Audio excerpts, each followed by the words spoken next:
Dham ki jai, Shri Jagannath Puri Dham ki jai, Ganga Mai ki jai, Muna Mai ki jai, Bhakti Devi ki jai, Tulasi Maharani ki jai, Samaveta Bhakta Vrinda ki jai. Alle Ehre sei den versammelten Gottgewalten. Alle Ehre sei den versammelten Gottgewalten. Alle Ehre sei den versammelten Gottgewalten. Alle Ehre sei Shishi Guru und Gauranga. Alle Ehre sei Srila Prabhupada.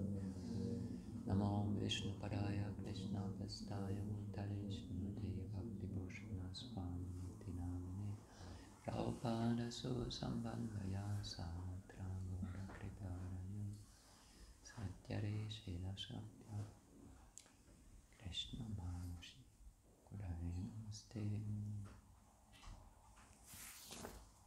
Ja, das hat dann Maharaj gebeten, der Gopal Krishna, das war einfach die Kopf verlassen. Das ist eine Erklärung vom BBC. Ja. Normalerweise ist das überall zu lesen. Aber hier haben wir das gar nicht bekommen. Das habe ich okay. So, dann lese ich das jetzt. Vielleicht bekommen, aber nicht. Vielleicht bekommen Maharaj, aber irgendwie raus ist fest. Wer nicht bekommen. Vielleicht haben wir das bekommen.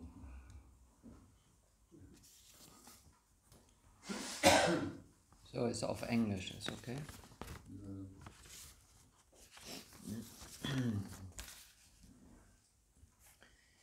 Dear Maharajas and Prabhus, please accept our humble obeisances or glories to Srila Prabhupada. This morning at 9:20 a.m. IST, His Holiness Gopal Krishna Goswami, one of the senior-most disciples of His Divine Grace A.C. Bhaktivedanta Swami Prabhupada, departed from this world. Maharaj is a pillar of the International Society for Krishna Consciousness and has served tirelessly in practically every leadership capacity to support and expand the mission of his spiritual master. Even before his first meeting with Srila Prabhupada in Montreal, Canada, in 1968, Maharaj, known as Gopal Krishna from his very birth, was given the service of cleaning and preparing Srila Prabhupada's rooms for his arrival. Since then, Maharaj has literally and figuratively dedicated his life to keeping Srila Prabhupada's house in order. Srila Prabhupada immediately took great interest in the thoughtful young Indian man who sat attentively through every lecture, and they soon began regular correspondence. Soon thereafter, Srila Prabhupada initiated Maharaj as Gopal Krishna Das, and thus began a lifetime of service beyond compare. Maharaj served for years as Srila Prabhupada's personal secretary and was appointed by Srila Prabhupada as governing body commissioner in 1975 with responsibility to oversee all of ISKCON India. Srila Prabhupada thereafter entrusted Maharaj with a task so dear to his heart, the printing of his transcendental books. From that time, Maharaj has been an emblem of book distribution, sharing of Krishna consciousness, building beautiful temples, and managing the international affairs of Srila Prabhupada's mission, all the while remaining a gentle, humble Vaishnava who always has a moment to encourage others with his genuine care and affection. In addition, Maharaj's sadhana is impeccable, often on the temple altar, offering Mangal Artik to the deities before completing the morning program, taking a japa walk, and then worshipping his own deities prior to commencing a full day of dynamic service. His Holiness Gopal Krishna Maharaj personifies all that is at the heart of ISKCON and will remain eternally revered and loved for his matchless service, dedication, and expertise in knowing and serving Srila Prabhupada's will. We can only pray that we may each be blessed but with a drop of such courage, focus, and sincerity to serve. Though never will the void of his physical presence be filled in our hearts or in our society.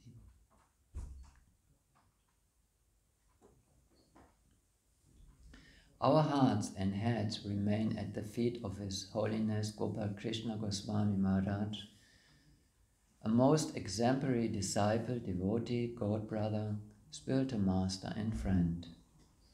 Maharaj has always encouraged us to work together cooperatively to support and assist each other in Srila Prabhupada's service.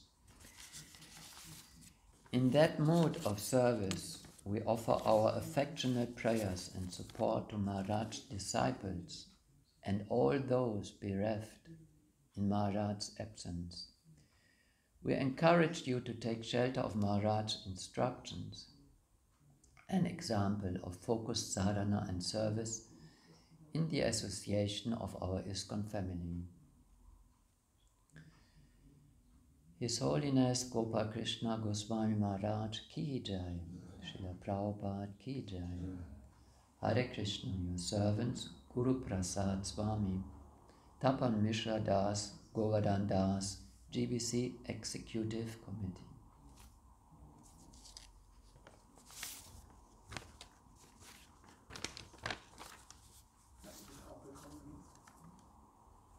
Diesen Brief habe ich noch nicht gesehen. Das ist normalerweise der GBC, Local GBC, der sollte das an die Tempel geschickt haben. Kann sein, dass es so kommt. Er hat was anderes hat er geschrieben. Nicht genau das Gleiche, aber nur zu den Willen von Gopal Krishna Goswami, die hat er gepostet. Den letzten.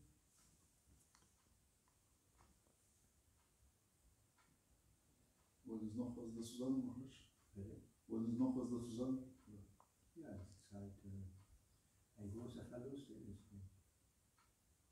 Er hat bis zum Schluss so viele wunderbare Dinge vollbracht in Israel. Der hat auch den indischen den Präsidenten Modi hat auch eingeladen zum Tempel in Bombay, die gigantische Bhagavatam, die gedruckt hat, zu öffnen. Wie sagt man öffnen? Mhm. Ja, und der Präsident hat immer zu ihm gesagt, ja, du bist schon zu alt, du sollst nicht so viel mehr machen. You understand Deutsch? Vielleicht auf Englisch. Ja. Vielleicht können wir das auf Englisch. Die Gäste, glaube ich. Ja, der hatte ja auch, he also, well, he was a very, very special devotee, as said by the GBC. I remember he came to Germany many years back. That time Jaiketa was our GBC in the 70s. And we had to do something in Berlin. I remember what it was. And I had to take them to Jaiketa and him to Berlin. And it was a very formal meeting. Like we were all dressed in army clothes. And in the morning, in the middle of all this, he got up very early and started chanting some Sadhadava in the morning. I was really impressed. Anyway, so this is just some remembrance. And he was always very kind, taking care of the devotees. You know, in Mumbai, they have this Bhaktivedanta hospital. You know, this was also actually under his GBC-ship. And I remember whenever devotees, you know, when we were in the GBC meetings, normally we also went to Bombay after that. And he would always take care of the health of the senior devotees, the whole GBC. Made arrangements, and they would come and take their blood and check their health condition and all that. Yeah, and he was very, very kind to everybody and also very determined, very serious in his service, his duties, his responsibilities. And he had a huge stone. I remember that, but many places in India, and also in the Middle East, and he was also GBC in Russia, and so many duties he had. Anyway, I'm not so prepared to speak about it. I thought the letter was actually saying it all.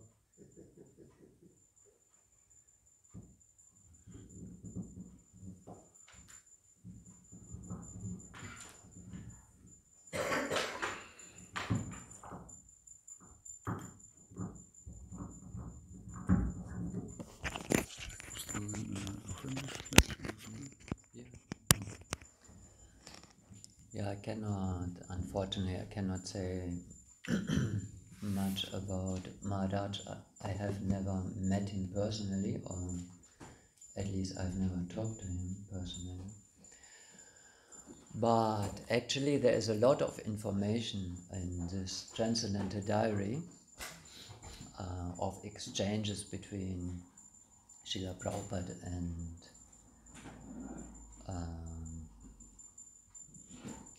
Krishna Goswami Maharaj. Yeah, he indeed, at least at this time when Hari Shauri was personal servant of Prabhupada, Gopal Krishna Maharaj was serving in India as a GBC and very important disciple of Srila Prabhupada to move forward the mission in India and all over the world also, but especially in India. Srila Prabhupada very much counted on him, and he had full faith in him, and thus he was able to do wonderful things. I just remember one thing that when he became a devotee, he was living in Canada, and so Prabhupada met him there and encouraged him to be a devotee and this. And then there was a problem with his father. I mean, many Indians like you also, when you come to Europe to study at the universities here, and you try to get some job here. So his father had this plan also.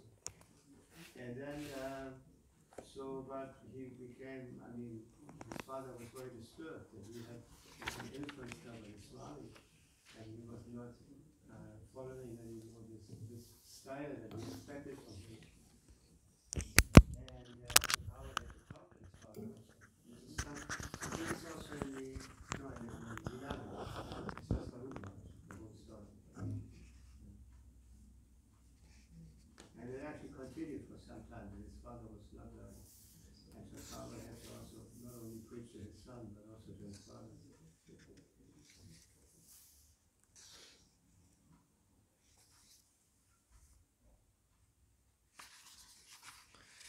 So shall we read from Transcendental Diary?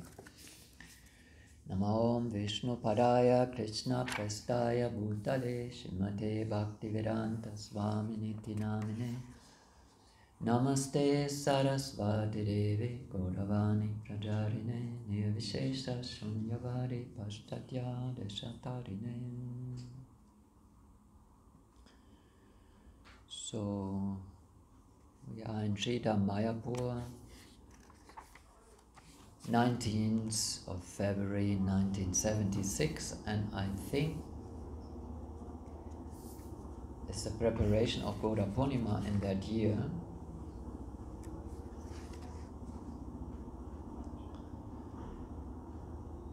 And we are in the middle of something, a conversation here, just looking what the conversation is about.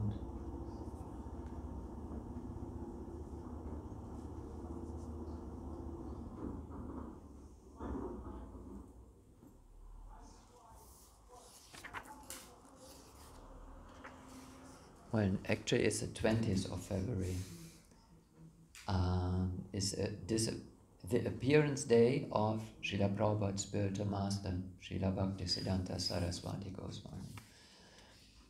Anyway, I will jump into...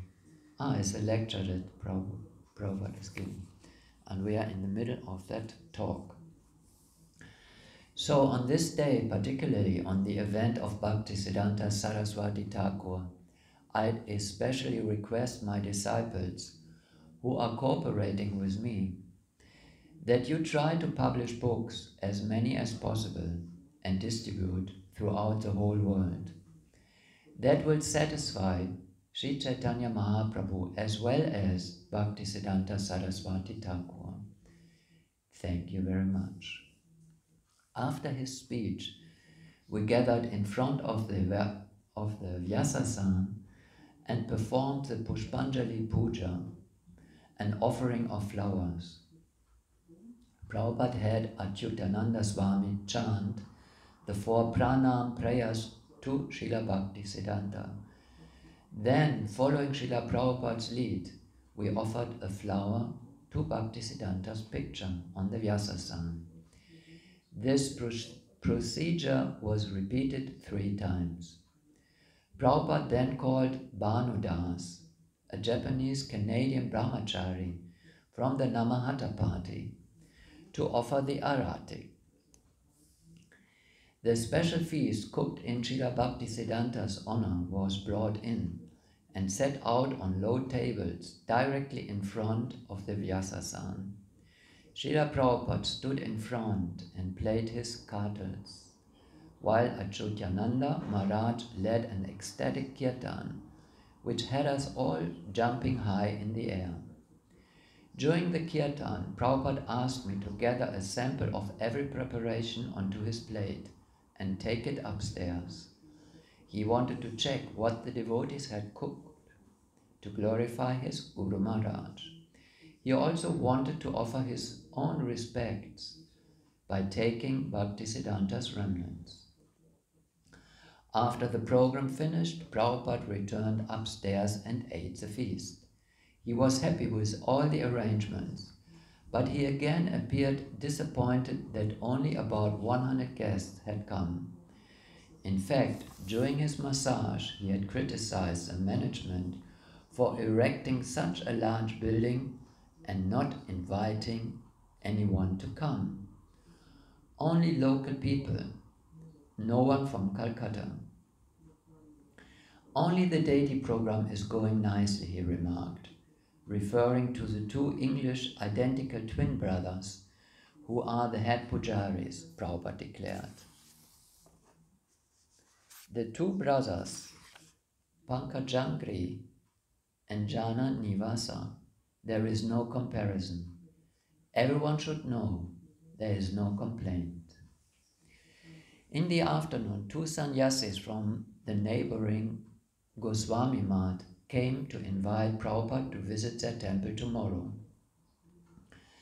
Earlier in the day, toward the end of the massage, a brahmachari from his godbrother Sridhar Swami's Math had also visited.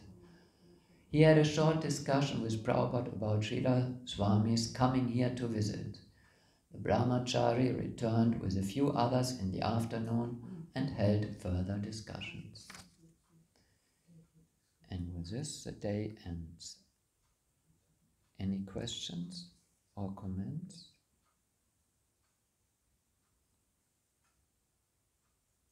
Habt ihr eine Übersetzung für die gesprochen? Du hast, okay, super.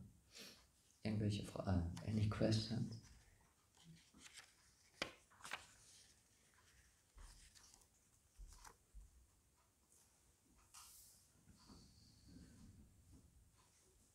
So here is an introduction to what we are going to read in the Bhagavatam, the topic of Guru or Acharya. And we can see here how Srila Prabhupada worshipped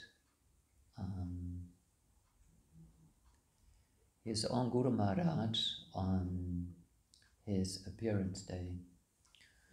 So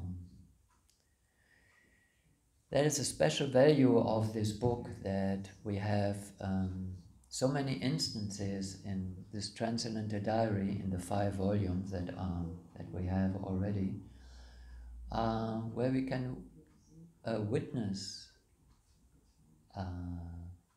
Srila Prabhupada acting and speaking, expressing himself as our prime example for our spiritual life. So, any questions in this regard? Otherwise, we'll turn to the Bhagavatam.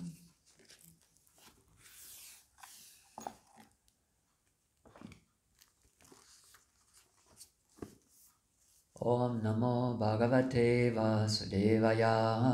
Om Namo Bhagavate Vasudevaya. Om Namo Bhagavate Vasudevaya. Om Namo Bhagavate Vasudevaya. Om Namo Bhagavate Vasudevaya. Om Namo Bhagavate Vasudevaya. Reading from Srimad Bhagavatam, Canto 6, Chapter 7, Indra offends Brihaspati. And we are at text 31. So this text has no purport, and the following text has a purport of 2 sentences. So with your permission, I'm going to read 3 verses today, so 31 to 37.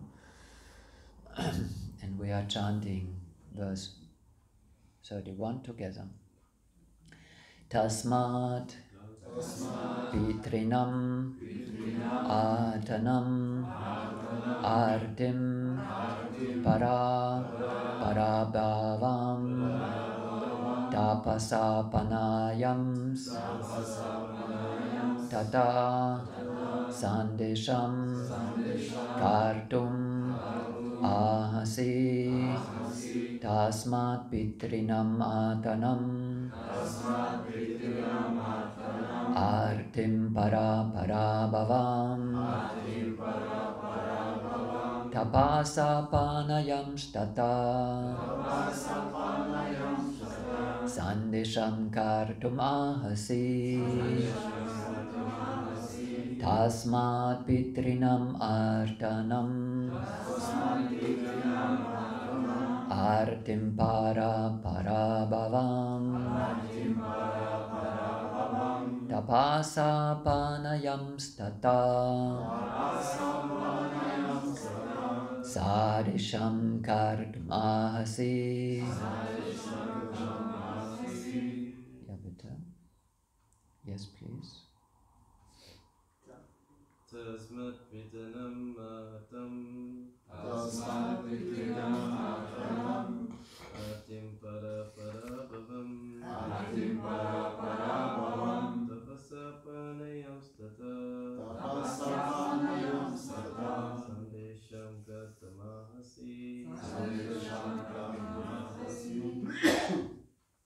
Tasmat Pitrinam Atanam Artim Parabhavam Tapasapanayam Stata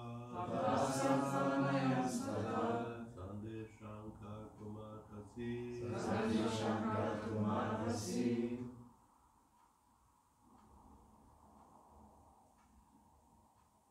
Tasmat Pitrinam Artanam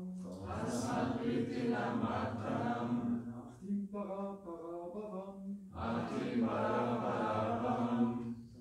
Tapasapanayam Stata Sandesham Kartum Ahasi.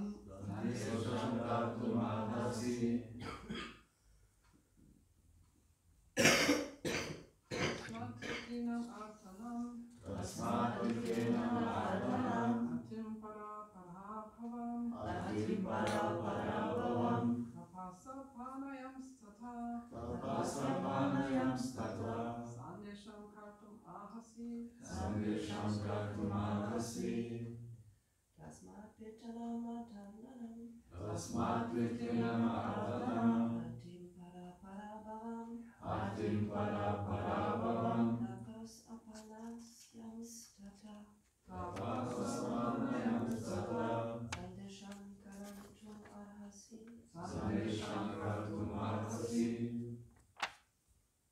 Tasmat, therefore, Pitrinam, of the parents, Artanam, who are in distress, Artim, the grief, Paraparabhavam,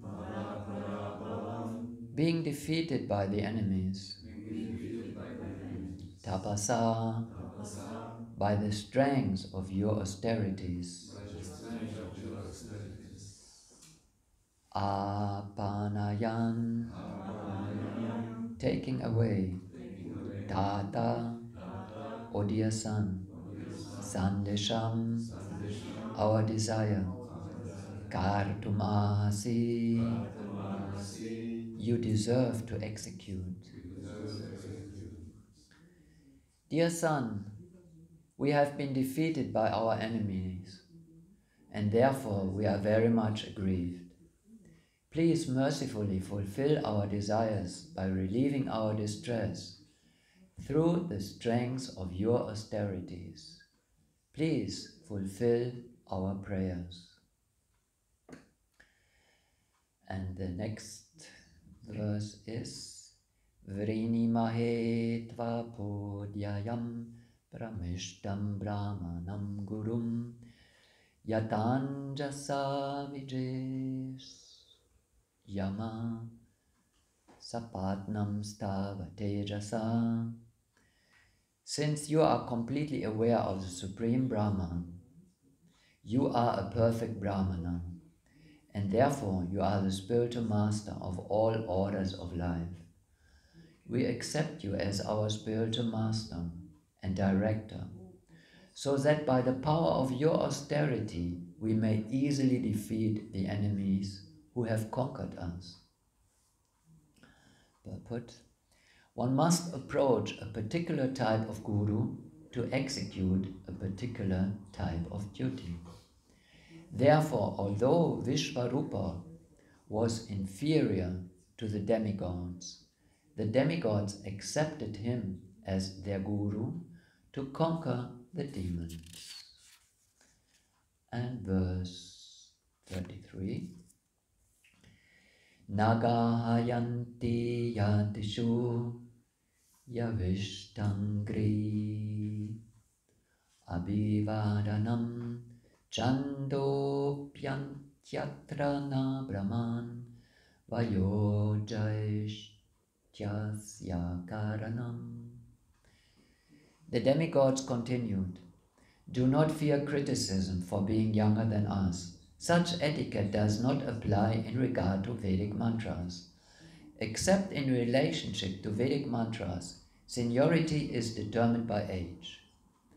But one may offer respectful obeisances even to a younger person who is advanced in chanting Vedic mantras. Therefore, although you are junior in relationship to us, you may become our priest without hesitation. Purport: it is said, Vridatvan Mayasavina, one may be senior without being advanced in age.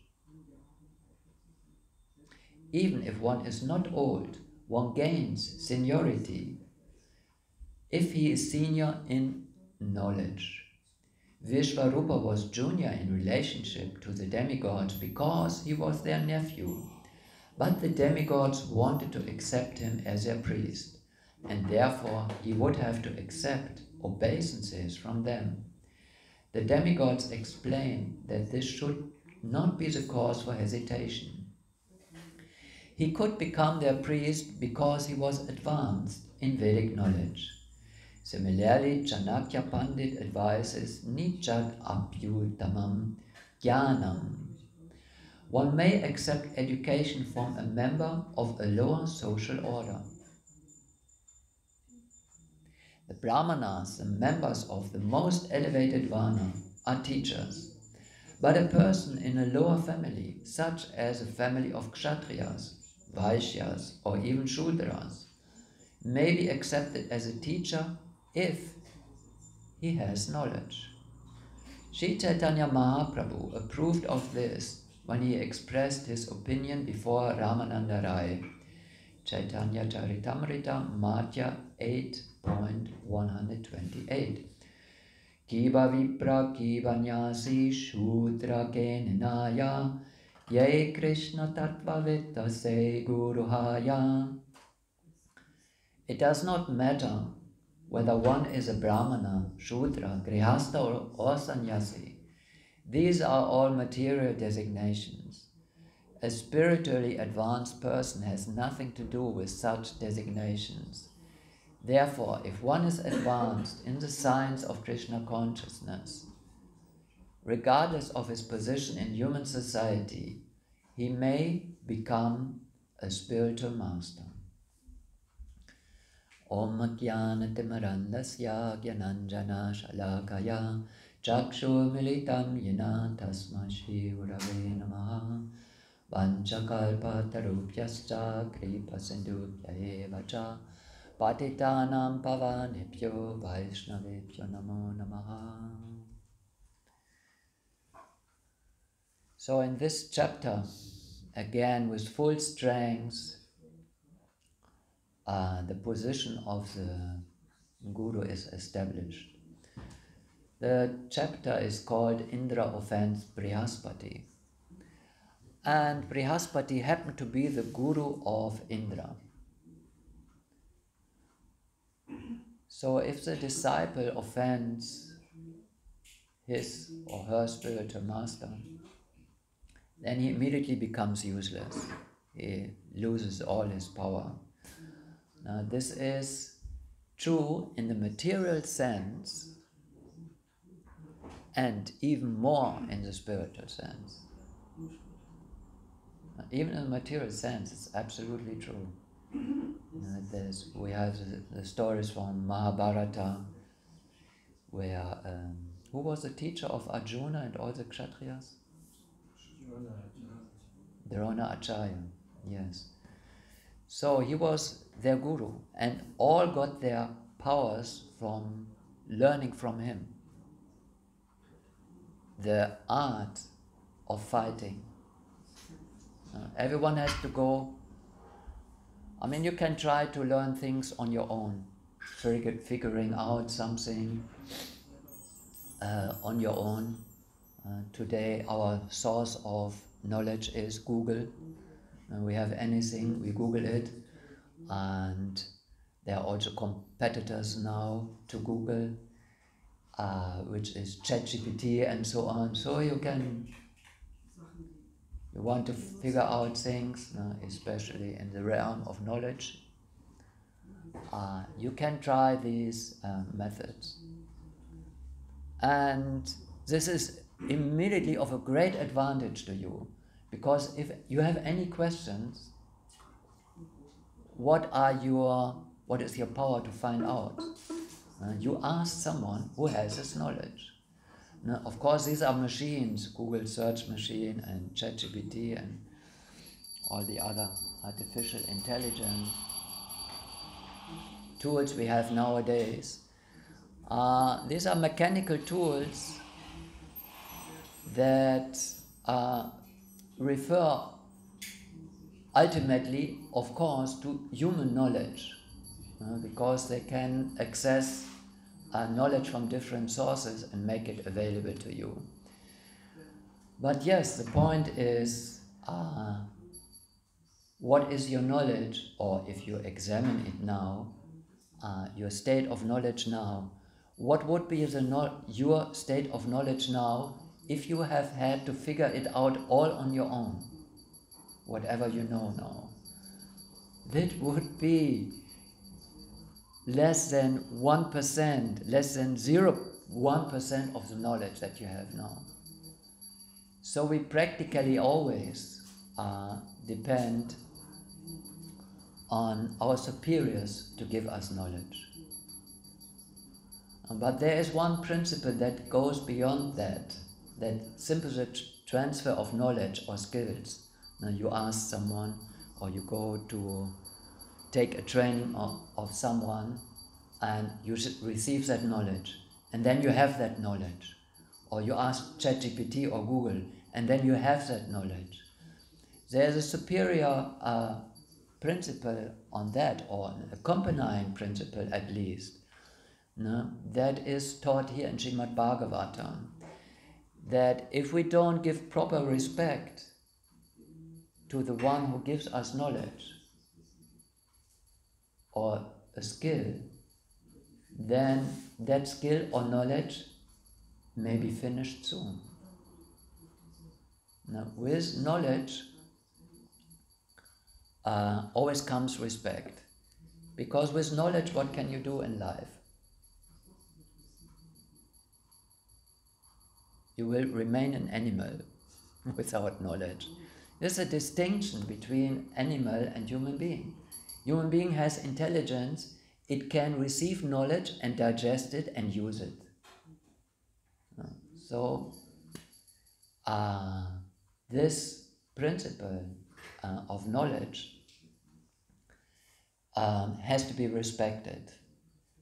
And that reflects itself in that you lose the power of that knowledge if you don't respect the source of that knowledge. No? Ultimately, of course, the source of all knowledge is Krishna. And therefore, someone who does not respect the source of all knowledge, who doesn't respect Krishna, the Supreme Personality of Godhead, is bereft of all knowledge. Or in other words, his knowledge is taken away by Maya. Mayaya paritagyana, says Krishna in the Bhagavad Gita. 4 kind of stupid people never surrender unto Krishna. Never. Even in the greatest difficulty, having all kind of problems, not for knowledge or anything, not for any help, they will never surrender to Krishna. So whatever their knowledge they might have is useless, is completely useless. They cannot use it for their own benefit. They are cheated by Maya. So many people in our present society, very high positions, very knowledgeable, professors, teachers, scientists, politicians, technicians, people in great power, seem to have a lot of knowledge. But because they don't respect the source of knowledge, their knowledge is useless. It cannot be used for their own benefit. It cannot be used for the benefit of human society. It cannot advance human society or planet Earth. On the contrary, all this knowledge nowadays that we can see, if we have eyes to see, is used for destruction.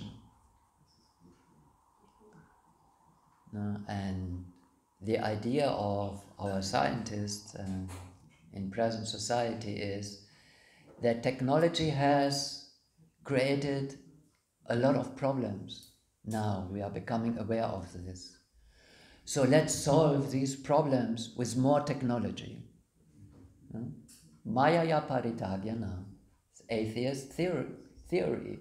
So something is going wrong, so we just have to become more clever, more intelligent, make more research, exploit more the resources of this earth to solve the problems that we have created with the same method. No? It's pure stupidity. But yeah, anyway. So here in this chapter we find the principle that the demigods under the leadership of Indra had lost their power to perform their service. The demigods run the universe, so it works properly. So all the living entities in the whole universe can fulfill their purpose, can live their lives. And the demigod's spiritual master was Brihaspati, but because Indra was offending his spiritual master, they lost all their powers. And immediately they became defeated by their enemies, by the demons. So demons, the demons are very powerful. I think last time when I gave class, I gave the reason for this, or one reason why demons are powerful is because they are so demoniac. They are unscrupulous. A normal person who is maybe a little bit of a demon, some demon qualities are there, but not a real demon. We have, is that the proper pronunciation in English? Scruple? Scruple. We have scruple. We cannot act completely selfish. We cannot act completely cruel because in our heart we cannot do it. So if we want something, if we want to achieve something, we can never fully straightforward go to it, because that means to push everything and everyone aside, and you need cruelty for that. Usually, unless you have a goal that is good for everyone. That is another thing. That is devotees' attitude. But in a material sense, if you want to reach a material goal, many others want that also. If you want power, if you want riches, so there's so much competition. All this material universe full of competition. So a real demon doesn't care for anyone. He has set up his mind, I want this, and he will go for this. And that's why they are powerful. Now we have many examples in our history of powerful political leaders, and their power came from extreme determination. Like in our Bhagavatam, we also have examples of demons. For example, Hiranyakashipu, he was so determined that it is said in the Bhagavatam that never before has a demon, and never will be there any other demon with such a level of determination as him. He had a goal and he went for it. And he obtained a power by this determination that was so great that he put all the universe under his control.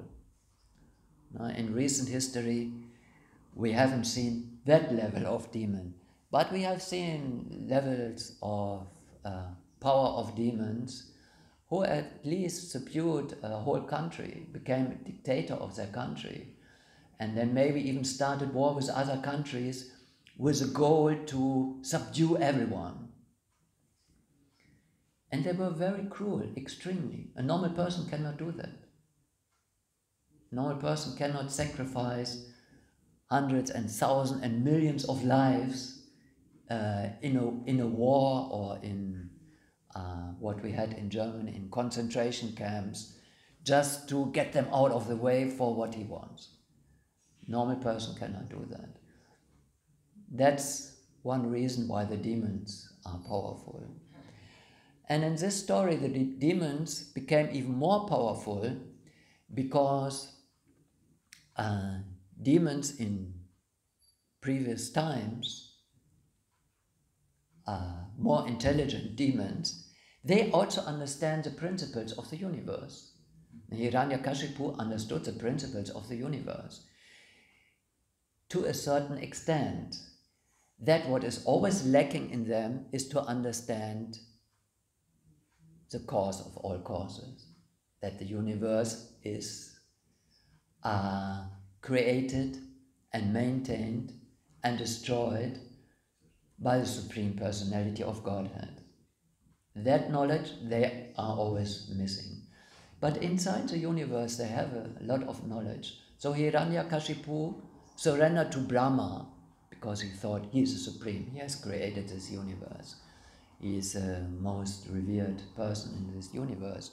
I surrender to him, and then he has to give me, because I become his disciple, he has to give me power. He has to fulfill my desire.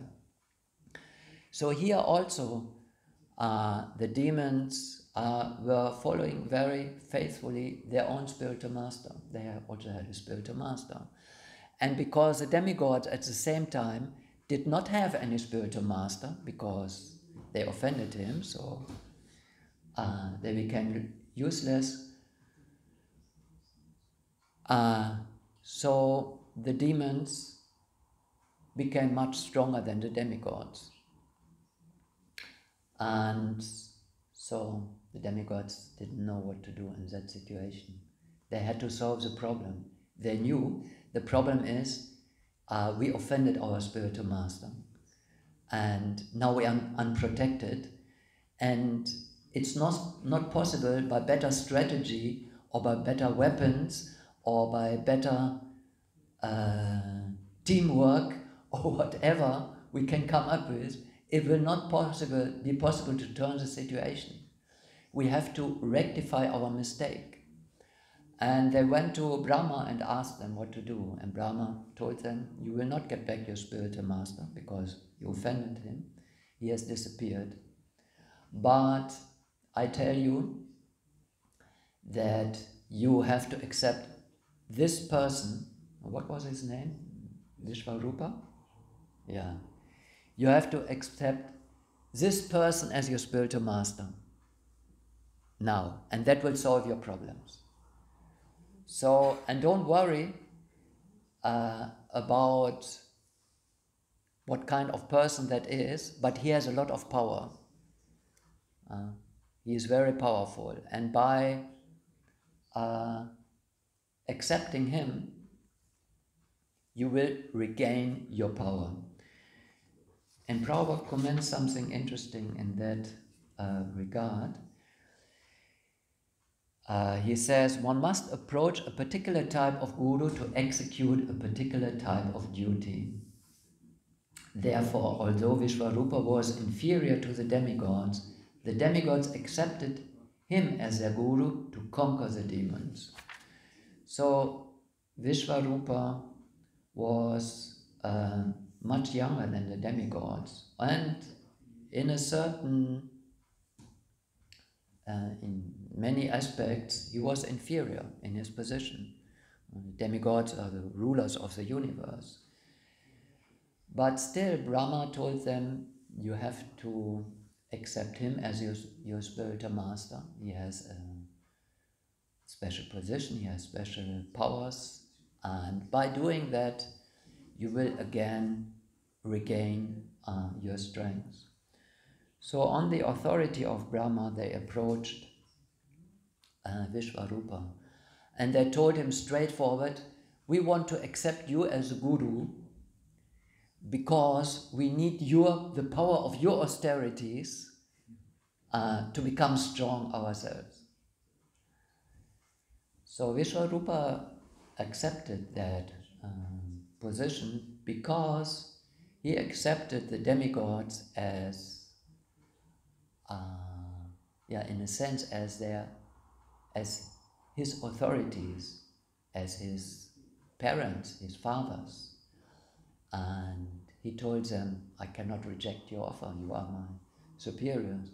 And even in a sense, I have to become superior to you and you have to worship me because I become your spiritual master. I will still do it. So these are all Vedic principles, very important Vedic principles. In this connection, it's about empowerment and knowledge and also etiquette. But in the last verse, that's why I wanted to read 33 also, because it has a longer purport. But also because what is explained here, especially in the purport, is a general principle when it comes to spiritual matters. So, in regard to seniority and other kinds of etiquette, so a person has to be respected who is senior in age. It's a Vedic principle, very important. Who is higher in position, like demigods. There's always a hierarchy in society. So that has to be respected. Even in our present society, we still have some kind of hierarchy, and we have to respect it. There's a police, there is a court, the judges, there are politicians who make laws. So you have to respect a certain kind of hierarchy that is necessary, and also in the Vedic sense is a very important thing. So in the topic of spirituality, for spiritual advancement, it is not that we can reject these principles. The principles of seniority is always there, amongst in our society of devotees. Those who are senior to us, who are longer in practicing Krishna consciousness, or who are initiated for a longer time, or who are just older in age, or who have a higher position, they should always be respected. But there is one principle that is higher than that, and that is doesn't have anything to do with material consideration. How old my body is, what position I have, even in a spiritual movement.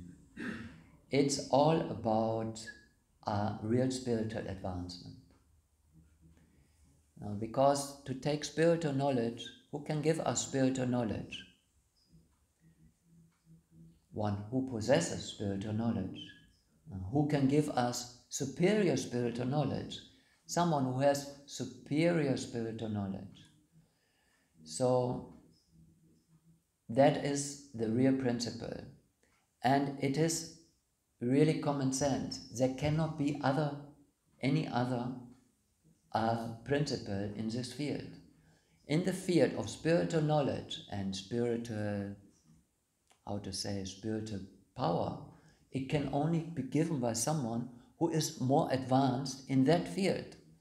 And it doesn't matter how old the body is, even how long I'm practicing Krishna consciousness in this life, because I may be practicing 5 or 10 or 20 or 30 years, but I may still be a beginner. I may still be, according to my real progress in spiritual life, according to my experience, my advancement in spiritual life, I may still be a beginner. And that will show in my knowledge, in my activities, in my attitude. But because I'm around for some time and I'm initiated for some time, I might be respected, that's okay, but it would be better for the devotees to understand my real position of ignorance, or that I'm quite a neophyte. So this is a very important thing for us to understand, and we can see that in spiritual circles, I'm about to say most of the time, but at least in many cases, this is overlooked. And we just look for signs of seniority, what we can see visibly.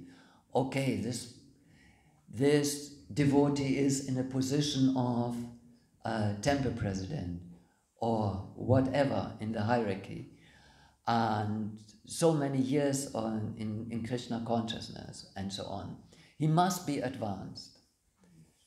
There is good hope that he or she is advanced, because by practicing Krishna consciousness for so many years, there must be an advancement.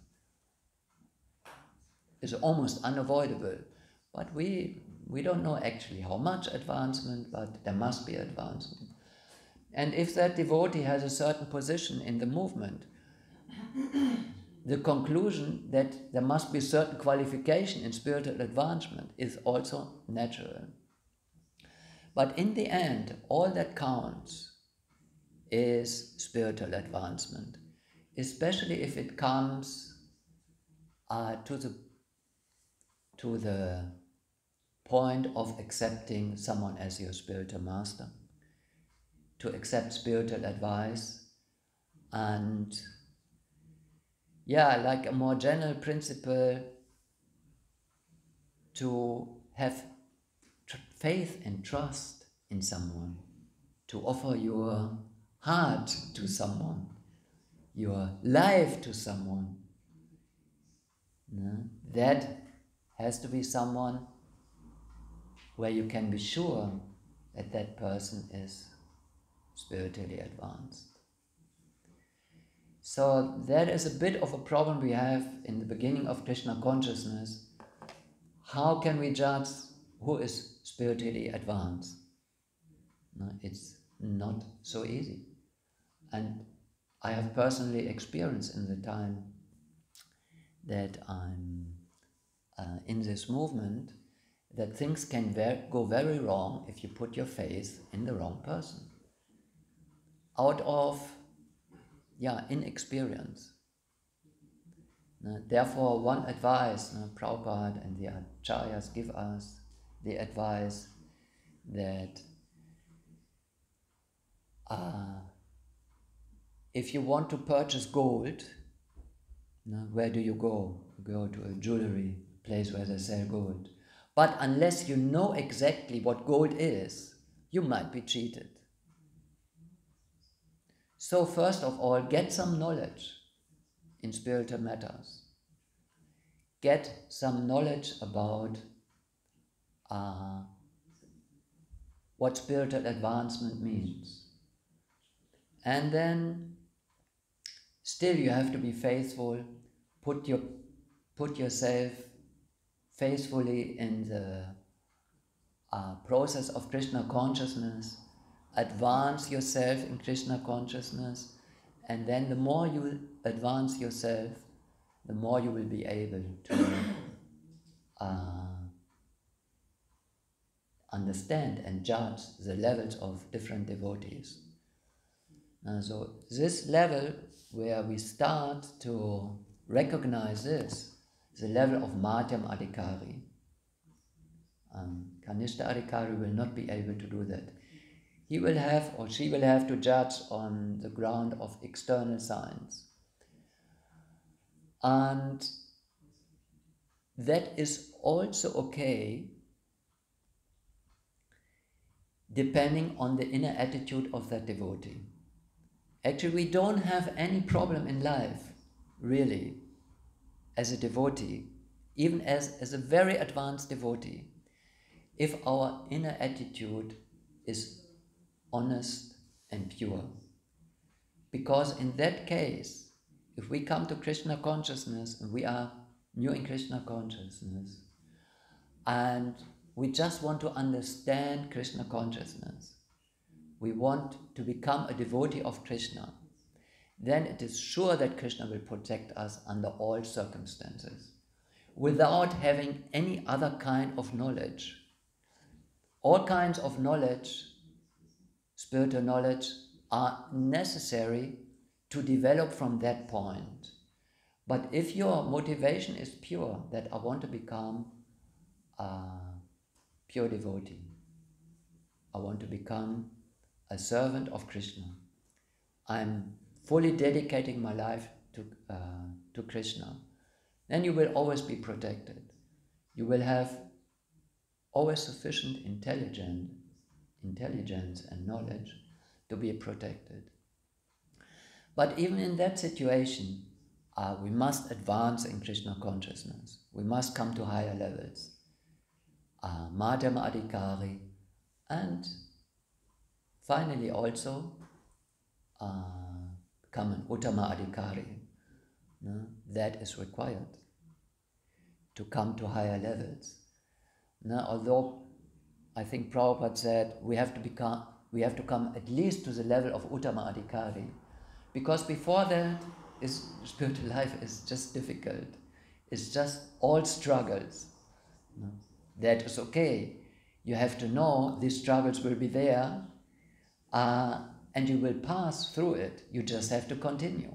With all your heart, with all your endeavor, you just have to continue. You will get out of all the struggles and establish yourself on a level where you are fixed in consciousness and less bewildered and have more intelligence and understanding and knowledge. And that is a level of Madhyam Adhikari. But even that level is not sufficient. No, there is a level beyond that.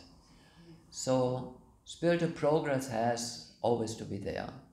Srila Prabhupada said that,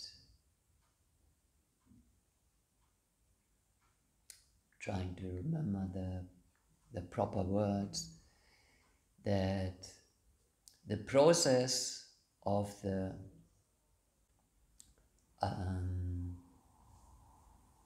devotee, of a disciple, has to, if he applies or she applies the process, it has to show in the progress. In other words, if you really practice Krishna consciousness as it is, in all its aspects, you must progress. It must be visible that you make progress. You must advance in your consciousness. You must advance in your knowledge. You must advance in your character. You must advance in the morning, in the Nectar of Devotion, we read about more advanced chapters. It's all about different bhavas. Now, today we were reading from the chapter, what is it? Merkmale von was? Merkmale von Ekstase in Krishna oder so etwas, ne? Im Krishna-Bewusstsein. Und das Kapitel davor hieß so ähnlich. Und das Kapitel davor hieß so ähnlich. Es sind alles technisch, was dort passiert, verschiedene Bhavas, Gemütsstimmungen im hingebungsvollen Dienst, werden erklärt von Rupa Goswami und ihre Symptome. Und wenn man von den Symptomen, I came to, because I was reading in German these chapters, the symptoms that are explained in these chapters, symptoms of bhava, spiritual ecstasy, when we read these symptoms, we become bewildered with strange symptoms that are there. But these are all things that you will understand when you experience them or when you start experiencing them. These are signs of advanced Krishna consciousness. So also to come to the level of Uttama Adhikari is necessary for us. It is.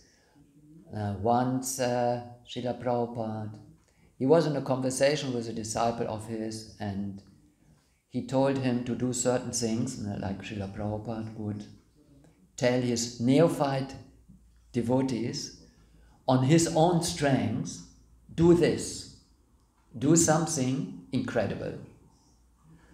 And actually his disciples were able to do it, even being complete beginners in Krishna consciousness.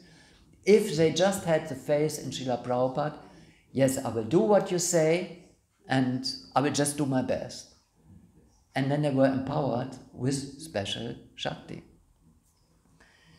So, but not everyone was able to do it. So in this conversation, the disciple said, Prabhupada, I cannot do it. And then he gave his reason. He said, Prabhupada, because you are an Uttamadhikari, you can do such things. But I'm a beginner, or I'm not an Uttamadhikari, so I cannot do it. No? Which was true, an honest answer in a sense. But he was at that moment not understanding an important principle. So Prabhupada's answer was not, okay, I understand you are not on that level. No, he said, Prabhupada told him, why are you not an Uttama Adhikari?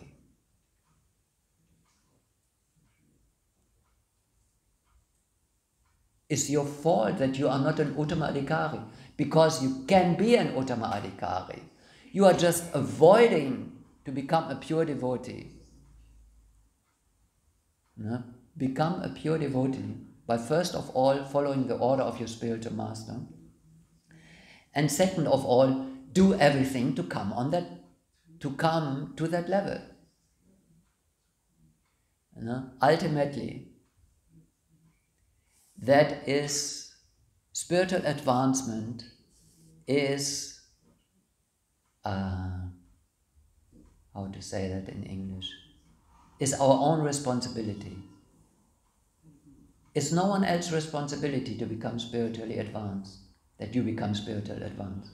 It's not Krishna's responsibility. It's not your spiritual master's responsibility. It doesn't depend on the circumstances you are in that you cannot do it. It doesn't depend on your mind. It doesn't depend on anything. It only depends on you. It's your own responsibility. Because Krishna already wants that you become his pure devotee. He will give you everything. Your spiritual master already wants it.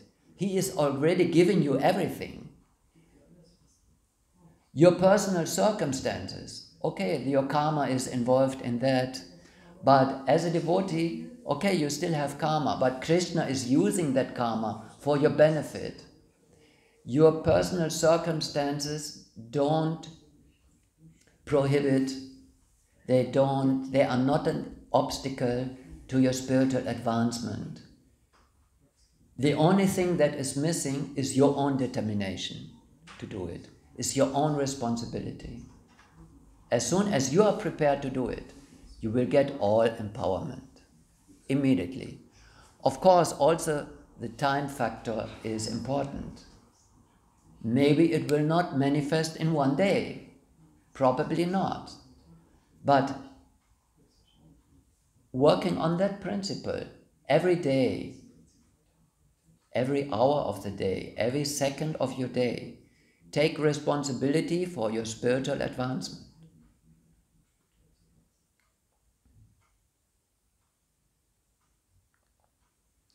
Everyone is with you in that. You have all support. Just you have to do it. And then, if you do that day by day, week by week, month by month, you will see miracles happening in your spiritual life.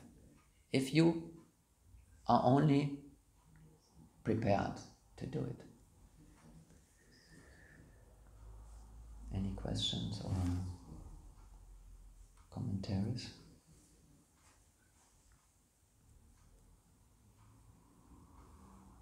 Do you agree on that or not? Any objections to that?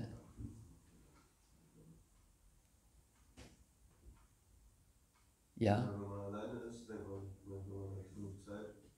Bitte? Wenn man alleine ist, denkt man manchmal, man hat genug Energie, um das so zu machen. Manchmal braucht man auch gute Gemeinschaft.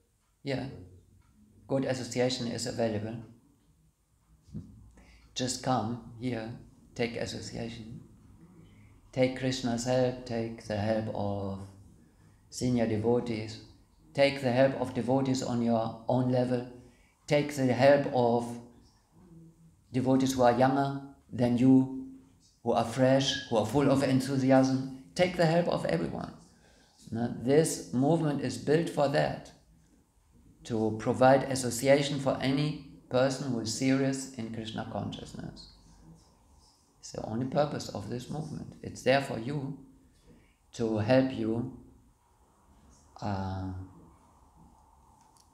give you whatever you need to advance in Krishna consciousness. Of course, you can be as determined as you want. Alone, you will not make it. That is not the process. The process is Sankirtan, Yajna, in the association of devotees. So, but that is available. Krishna had made this provision for you. It's available. Just take advantage of it. Take advantage of every little bit that is offered to you. But be responsible yourself. Eine Frage. Question. Comment. What if you can't see what is in the way of you becoming a pure devotee? Because when you're in it, you cannot. When you're in the ignorance of like, why I'm not advancing, you can't see why sometimes. So how can it be revealed to you, and how can you take the steps to advance? I would say in general the principle is it can be revealed to you provided you are prepared that it is revealed to you. So, and that usually takes time, so it will be gradually revealed to you. I mean, the best principle in all these things is on the topic we had today, if you have a spiritual master, please take advantage of that and ask him about everything. And he will tell you, okay, this is the next step. This is an advice that I heard many times. Okay, I'm in ignorance. I have a lot of ignorance. Can I throw that ignorance all at once? Maybe. But most probably it will be step by step. So you just need to know the next step that you have to take. And then the next step, and the next step. And only someone can tell you what the next step is who knows the direction. You are in ignorance. Maybe you cannot be completely in ignorance because you have already understood to a certain degree that the highest goal is to become a pure devotee of Krishna, to surrender to Krishna. So, okay, how to go there exactly? There might still, and what that means also practically, there might be a lot of ignorance also. So you have to take it step by step. And the one who can tell you the next step, so you don't take a step in the wrong direction, is the one who knows the path perfectly. That's why we have the acharyas, the spiritual master. Apart from that, you can always ask Krishna. He's in your heart.